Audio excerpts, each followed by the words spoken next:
નમસ્કાર, BBN news ચેનલમાં આપનું સ્વાગત છે. હું છું કવિતા પંચાલ ને હવે જોઈએ આજના સમાચાર.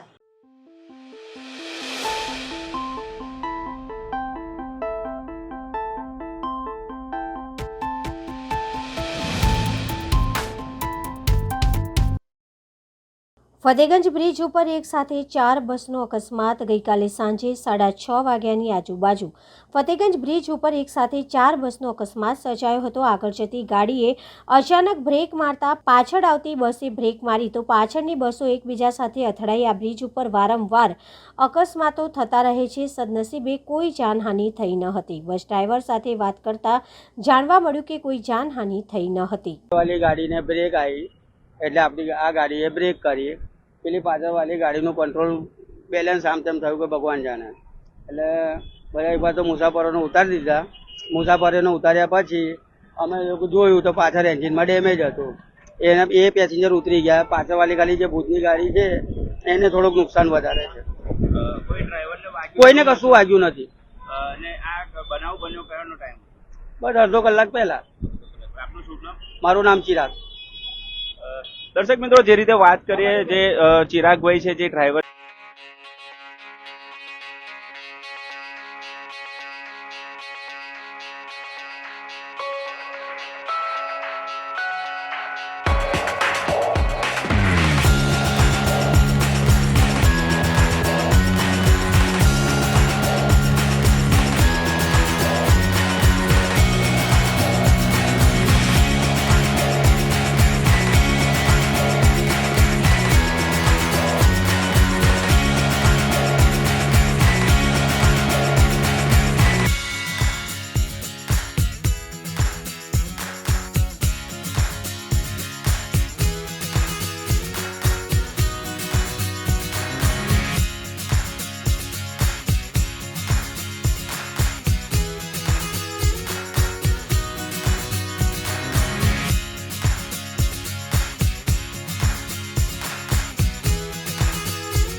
થોડા દિવસ પહેલા રેતી ખનનના કારણે લોકસત્તા જનસત્તાના પત્રકાર જીગેન વોરા અને પ્રદીપ ચોબે પર હુમલો થયો હતો. તેના કેસની તપાસ માટે એફએસએલની ટીમ પોલીસ સ્થળ રેતી ખનનના કારણે કોટના બીચ મોતનો કૂવો બનતા રેતી ખનનને ઉજાગર કરતા લોકસત્તા જનસત્તાના પત્રકાર જીગેન વોરા અને પ્રદીપ ચોબે પર હુમલાખોરો હાલ રિમાન્ડ પર છે. ફરિયાદી જીગેન વોરા સાથે રાખી એફએસએલની ટીમ પોલીસ સ્થળ ઉપર પહોંચી પંચનામું કર્યું હતું. જીગેન વોરાએ સમગ્ર ઘટના વર્ણવી હતી.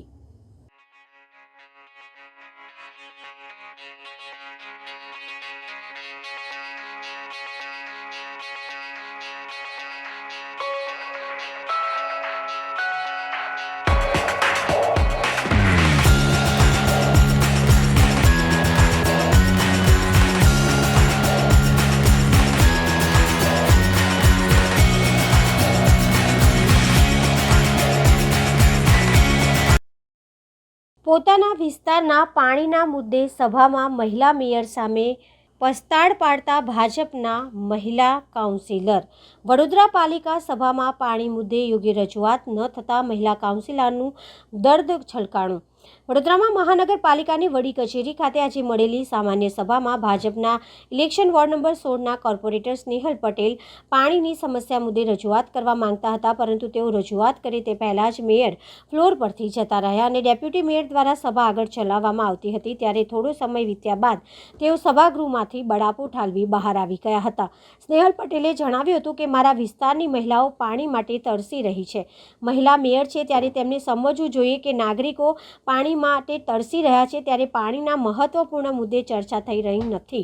પોતાની વાત મૂકતા તેઓ ભાવુક થઈ ગયા હતા અને તેમના આંખમાં આંસુ પણ આવી ગયા હતા. એક તબક્કે તેમણે આડકતરી રીતે આક્ષેપ પણ કર્યો હતો કે પાણીના મુદ્દે રજૂઆત થવાની છે તે વાતની જાણકારી મળતા જ મેયર નીકળી ગયા હતા.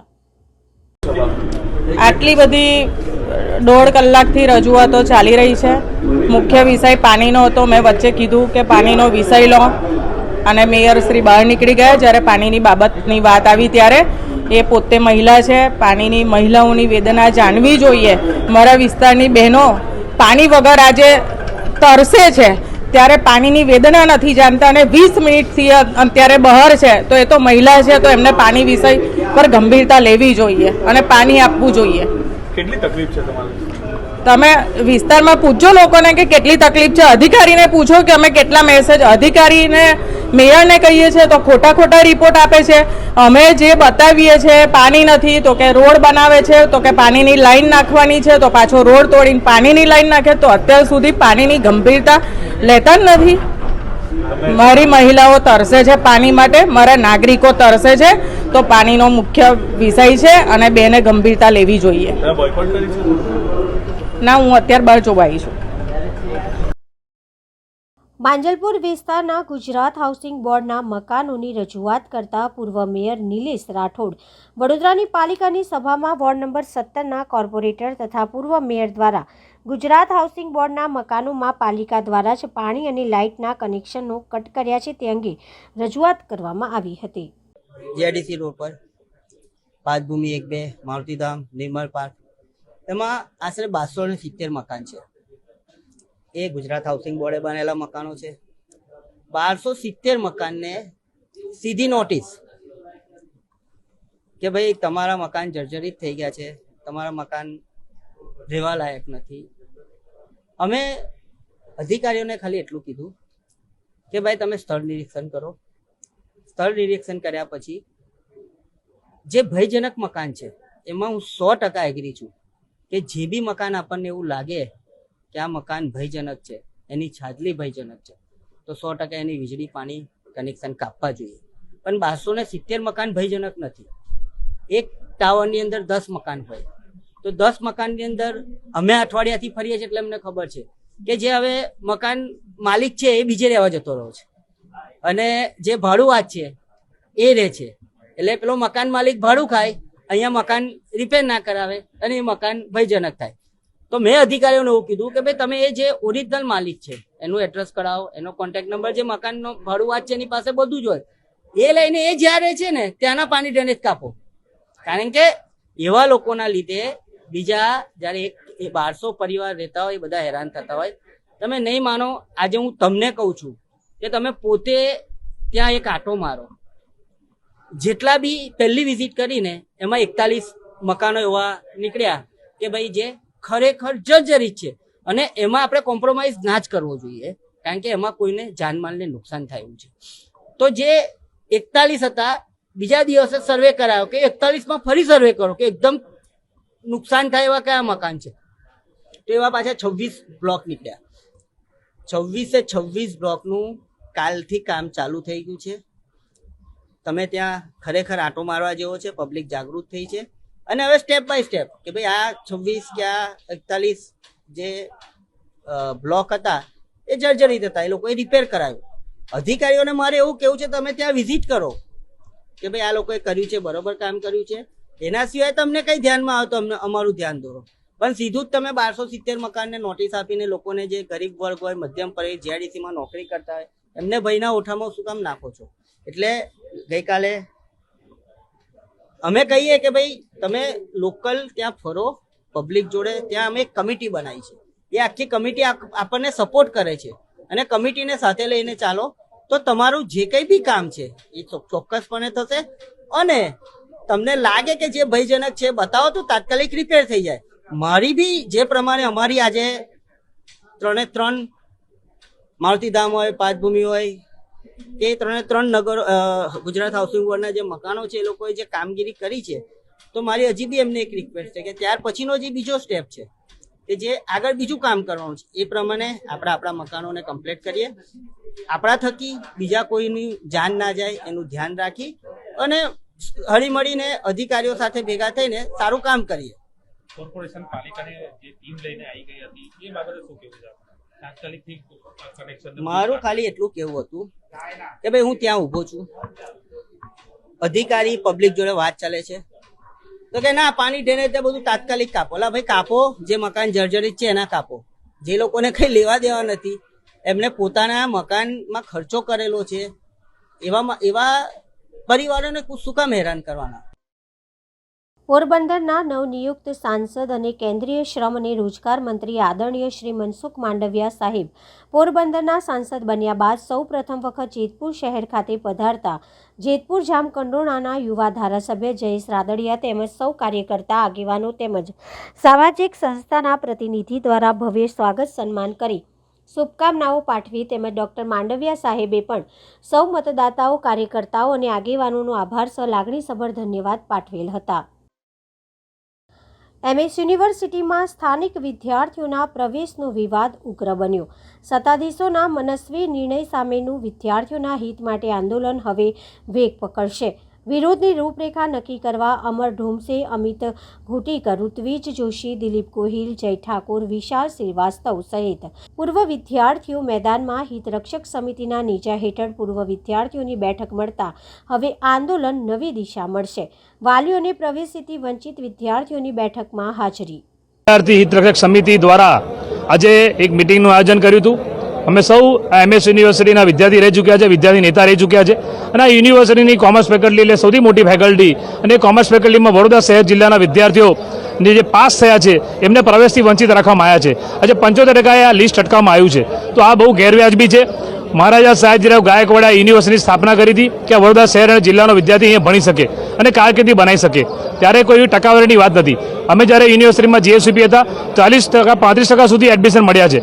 આજે ગરીબ ને મધ્યવર્ગના છોકરાઓ, જે મા બાપ એમના છોકરાઓને પેટે પાટા બાંધીને માથે દેવું કરીને ભણાવે અને એક સપનું જુએ કે મારો છોકરો કે છોકરી વડોદરાની MS યુનિવર્સિટીમાં ભણશે, એડમિશન લેશે. ગુજરાત સરકારે જબરદસ્તી કોમન એક્ટ લાવીને યુનિવર્સિટીની સ્વાયત્તતા તો છીનવી લીધી, પરંતુ આ વિદ્યાર્થીઓની કારકિર્દી પર શું કામ પ્રશ્ન ચિહ્ન મૂકે છે, એ અમારો પ્રશ્ન છે. માટે બધા શુભેચ્છકો હિતેચ્છુઓ ભેગા થયા છે અને આ બાબતે એક સ્ટ્રેટેજી બનાવીને આંદોલન કરીશું. યુનિવર્સિટીના વાઇસ ચાન્સેલરને સૌપ્રથમ મળવામાં આવશે. વડોદરાના પોલીસ કમિશનરને પણ મળીશું, કારણ કે છાસવારે પોલીસ સયાજીગંજની કે બીજા પોલીસ સ્ટેશનમાંથી વડોદરામાં MS યુનિવર્સિટીમાં જે છોકરાઓ આંદોલન કરે, આજે લોકો ગાંધીના માર્ગે આંદોલન કરે છે, ત્યારે જબરદસ્તી પોલીસ આવીને એમની ટીંગારોડી કરે, ઉચકીને લઈ જાય, છાસવારે એમની પર કોઈ કેસ કરી દે, તો આ પણ ખોટું છે. આ વિદ્યાર્થીઓ છે, કોઈ ગુનેગાર નથી. એટલે આ બધા બાબતે પહેલાં તો વાઇસ ચાન્સેલરને મળવામાં આવશે, કારણ કે અમને બધા લોકો એવું કહે છે કે વાઇસ ચાન્સેલર સમય નથી આપતા. શું વાઇસ ચાન્સેલર રાજ્યના મુખ્યમંત્રી કરતાં મોટા છે? કારણ કે આજે મુખ્યમંત્રી હોય કે બીજા કોઈ પણ કલેક્ટર હોય કે ગમે તે હોય, બધા સમય આપતા હોય છે, તો વાઇસ ચાન્સેલર કેમ નથી આપતા? એ અમે સમય માંગીશું અને એમને રજૂઆત કરીશું.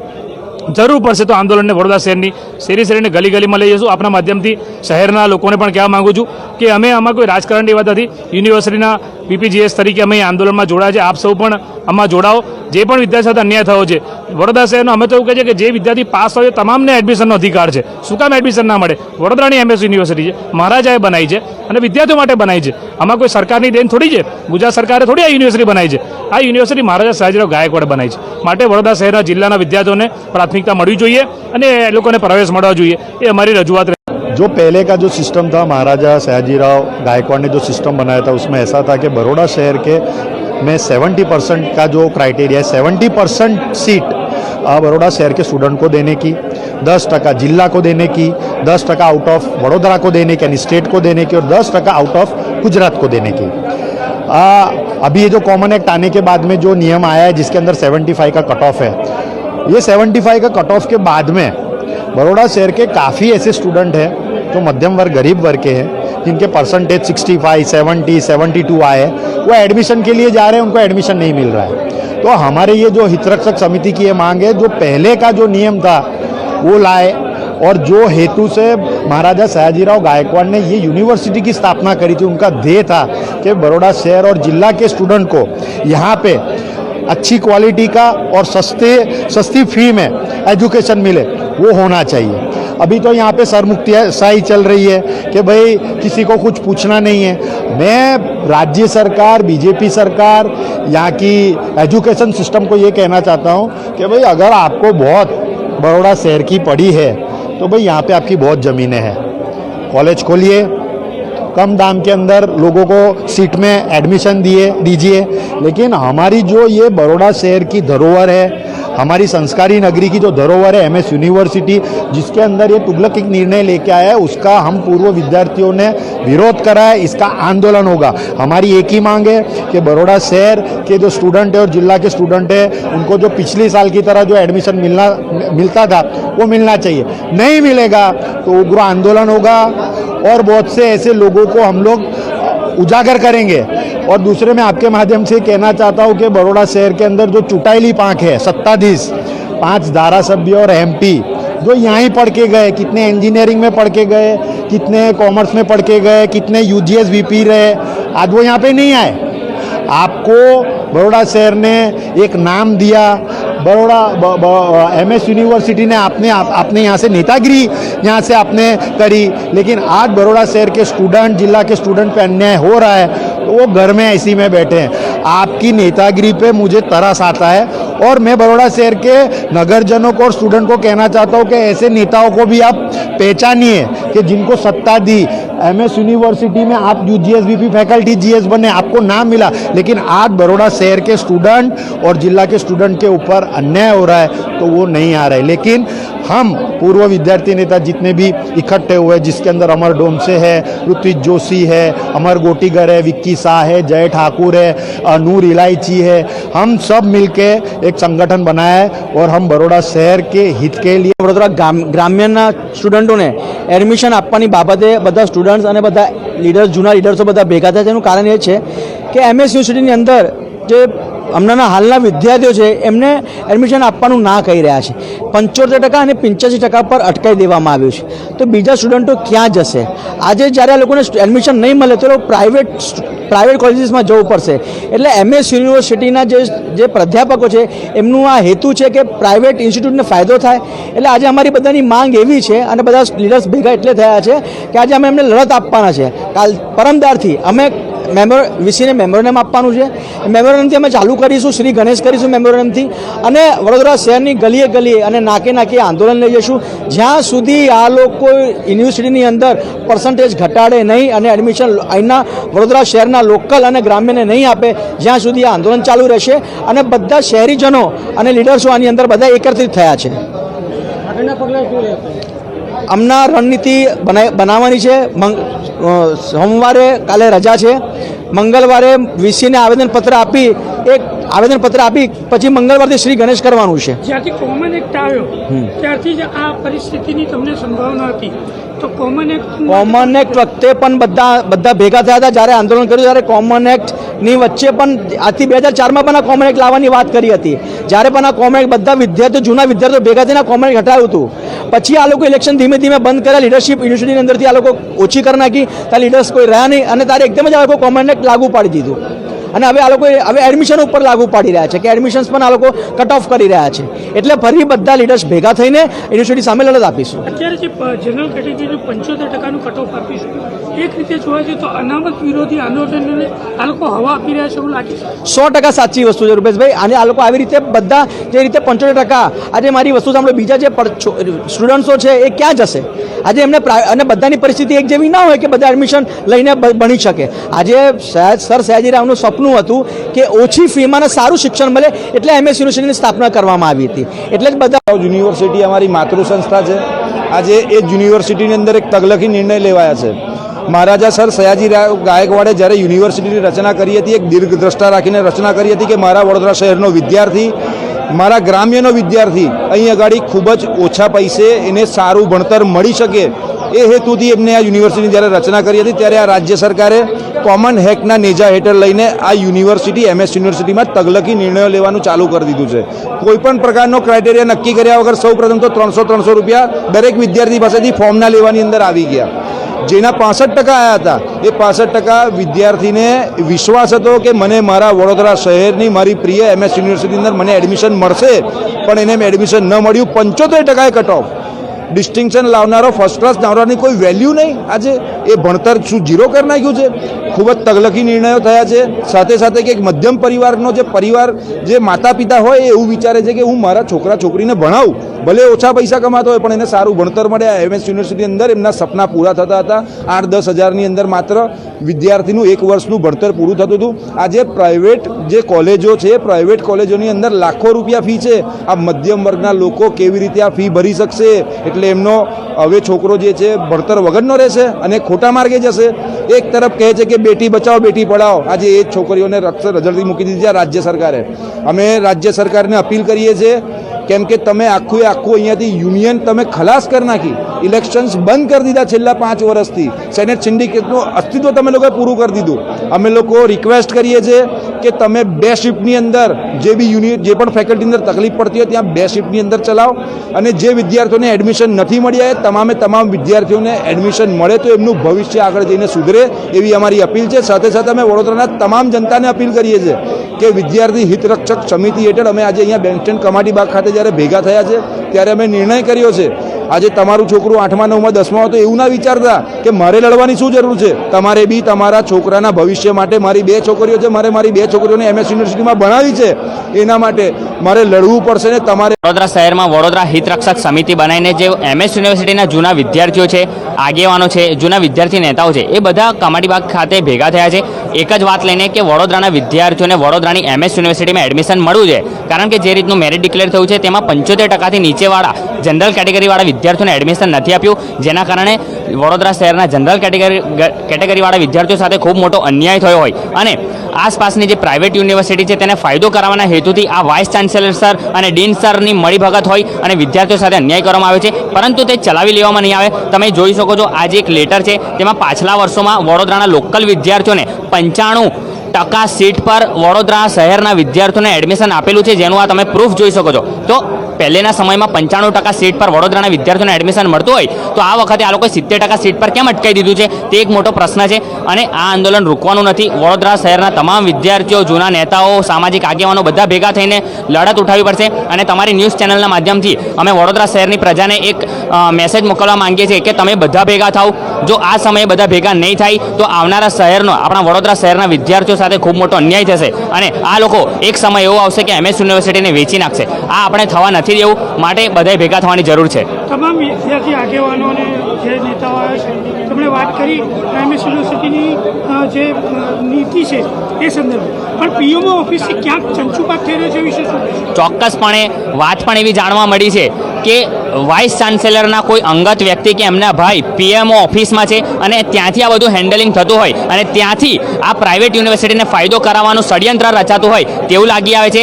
પીએમઓ ઓફિસમાં પોતાના અંગત વ્યક્તિ હોવાથી આ સત્તાનો દુરુપયોગ પણ કરતા હોય તેવું લાગી આવે છે. પરંતુ આ થવા નહીં દઈએ. વડોદરા શહેરની પ્રજાએ આ લોકોને ખોબે ખોબે વોટ આપ્યા છે.